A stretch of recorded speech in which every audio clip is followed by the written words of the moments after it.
Allez, la pêche. Bonjour à tous. Bonjour. Alors au sommaire de cette émission, nous allons parler des sorties chez Nintendo, Samsung et Nvidia, de TikTok et ses incroyables rebondissements. Nous allons également parler batterie, mais aussi diesel. Drôle de mélange. C'est l'actualité, Molly. Et nous finirons par un sujet d'informatique d'entreprise, VMware. Ah oui, VM, je connais. C'est Virtual Machine. Un système d'exploitation sorti en 1972. Non, celui-là est 30 ans plus récent. Il faut te mettre à jour, Molly.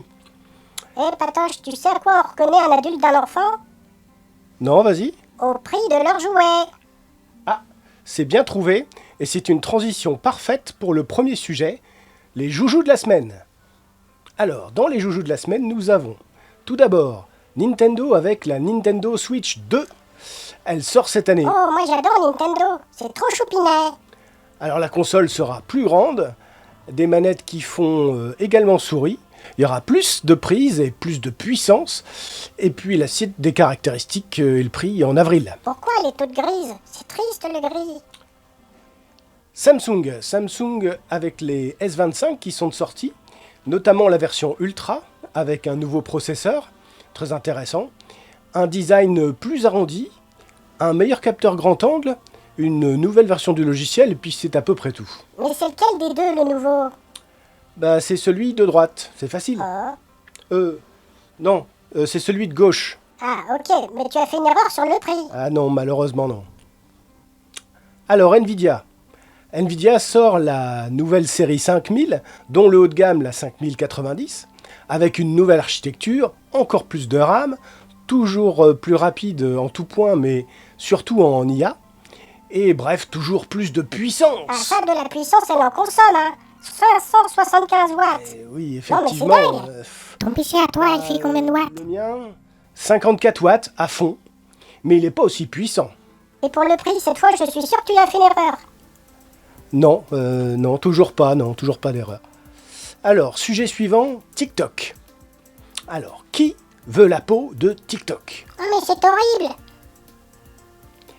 En juillet 2020, le 31 juillet 2020, Donald a engagé la nation américaine sur la voie de l'interdiction de TikTok.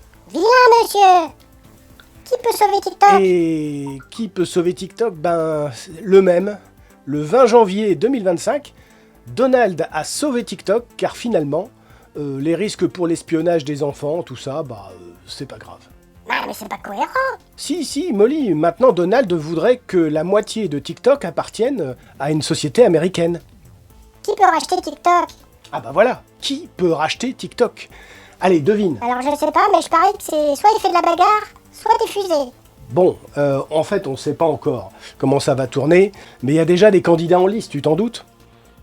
Elon Musk. Fusée. Un groupement de Microsoft, Oracle et Walmart. Ouais. Frank McCourt. C'est pas lui le propriétaire de l'OM? Ah si, c'est vrai.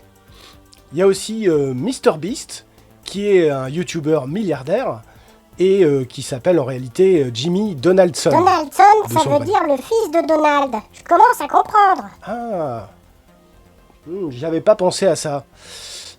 Mais, Molly Pipounette? Mais je rêve, c'est toi qui as ajouté ça? Bah pourquoi pas d'abord? Moi aussi j'aimerais être cité dans les médias. Non mais c'est quoi cette photo déjà? Elle a été prise où Bah ça? sur mon yacht, rien de plus simple. Ton yacht? Bon, c'est ridicule Molly, tu n'as aucune chance. Bah pourquoi? Bah tout simplement parce qu'il faut être américaine. Oh, flûte alors. Voilà, sans transition, batterie. Et donc, imagine-toi, à bord de ton yacht, tu fais un petit tour en Californie, en bord de mer, à Moss Landing. Ah, ça a l'air bien. Donc, quelques images de son café, la côte, sa marina, Ah, j'aime bien. la plage, et ces deux énormes cheminées. C'est pas très beau. Oui, parce que l'ancienne centrale sert désormais de lieu de stockage d'énergie à l'aide de grosses batteries lithium Tesla Megapack. Et malheureusement, il s'est passé une catastrophe. Oh. Un incendie que les pompiers n'ont pas su arrêter, ils ont dû attendre que la réaction en chaîne stoppe d'elle-même. Oh non. Alors oui, ils ont dû couper la circulation sur l'autoroute, évacuer 1200 habitants, mais c'est fini maintenant. Mais à quoi ça sert de stocker du courant dans ces batteries géantes? Bien écoute, tu vois, avec le solaire et l'éolien, le problème c'est que le courant il n'est pas tout le temps là, il n'est pas continu. Donc les batteries, elles aident à réguler le courant sur les pics de consommation. Ça évite de devoir allumer une turbine à gaz pour pas grand-chose. Et c'est la première fois que ça arrive? Non, malheureusement, visiblement c'est même régulier, puisque sur ce site c'est arrivé déjà 3 fois avant cette fois-ci. C'est donc pas sûr les Tesla Megapack. Eh bien écoute, c'est très simple, on a posé la question à Elon Musk, et il a dit que c'était pas la faute des batteries Tesla. Donc tu vois... Non mais tu rigoles. Ils sont vraiment fous ces Américains, c'est pas chez nous que ça se passerait comme ça. Passons effectivement en Europe, à Nantes, où un nouveau site de stockage d'énergie va se construire avec des batteries méga pack. Oh non. Oh, ne t'inquiète pas, il fait moins chaud à Nantes, et puis ils vont faire attention. Toujours batterie, un sujet sur CATL en Espagne. Alors CATL, c'est le numéro 1 mondial des batteries, et il est chinois. Il installe sa 14e usine à Saragosse. Donc ce sont des batteries lithium-fer-phosphate. Elles sont plus sûres? Oui, elles sont plus sûres. Voici le détail des avantages et inconvénients. Alors déjà, elles sont moins chères. Elles sont sans cobalt, ce qui a beaucoup d'avantages, y compris sur des aspects éthiques. La longévité est meilleure, le nombre de cycles de recharge donc. Et puis on peut la recharger à 100% parce qu'il y a une protection intégrée. Elles sont globalement moins dangereuses. Par contre, elles sont plus difficiles à fabriquer. Elles sont plus lourdes pour le même nombre d'énergie stockée. Et le voltage est plus faible. Ah, ça c'est vraiment une bonne nouvelle. Eh bien oui, c'en est une. Alors on va rester dans l'automobile pour un sujet sur le diesel et l'AdBlue. Mais c'est quoi la Blue? C'est de l'urée. De l'urée, tu veux dire comme dans l'urine? Oui, on peut voir comme ça, ouais, mais c'est vendu plus cher, hein. Oh, ils auraient dû appeler ça Adiello. Oui, bref. La malédiction de l'AdBlue est enfin reconnue par Stellantis.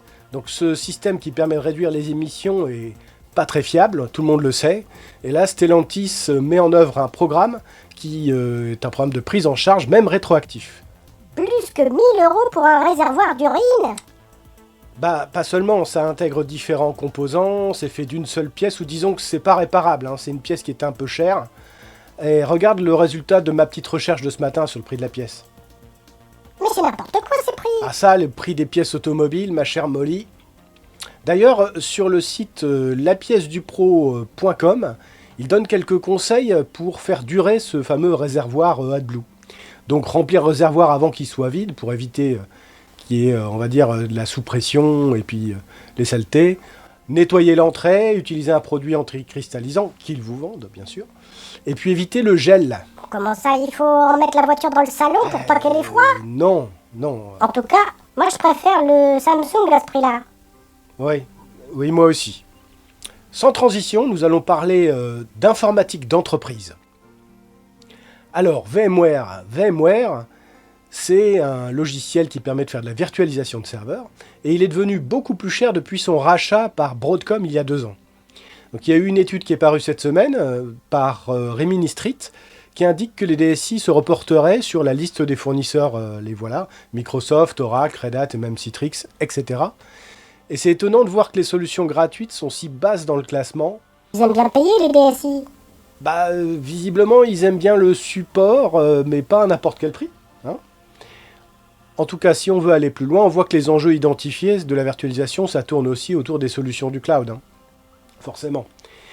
Bref, est-ce que VMware est vraiment devenu trop cher? Donc pour répondre, je vous propose de regarder un peu combien coûtent les licences par rapport à la machine, hein, le serveur que vous achèteriez. On peut voir dans ce petit tableau qu'on a déjà une machine sympathique pour moins de 5000 €. Hein. Seulement 5 boîtes d'urine pour diesel. Oui, je t'en prie, Molly. Hein. Sans vrai gros stockage, hein, parce que le stockage, vaut mieux compter ça à part, ça peut durer plus longtemps que le serveur, et puis ça varie tellement en fonction de ce que vous allez mettre. Mais voilà, donc dans ce petit tableau que je vous ai préparé, on voit que les plus belles des 2 versions de VMware coûtent à peu près le prix du serveur, mais chaque année. Bah oui, ton serveur en plus, tu peux le garder 5 ans, parfois même plus. Hein. Disons que la version standard de VMware n'est pas si chère, mais les autres, ça pique très très fort. Mais c'est complètement fou, ça fait rien tout seul VMware. C'est juste pour créer des machines avec des machines. Tu fais pas d'argent avec ça. Oui, et ce qui fâche vraiment, encore plus les DSI, disons, c'est que c'est plus des licences perpétuelles, c'est uniquement en mode souscription. Bref, t'es propriétaire de rien, c'est de la location, et tu paies le prix du serveur physique. C'est bien résumé, Molly. Et sur ces mots, nous arrivons à la fin de cette émission. Donc dites-moi en commentaire si cette petite partie concernant l'informatique d'entreprise vous a plu, hein, je peux en développer, ou si c'est trop loin de votre quotidien. En tout cas, n'oubliez pas de liker et de commenter en bas. Et puis, donc je vous dis à bientôt, et puis surtout, restez cool! Au revoir.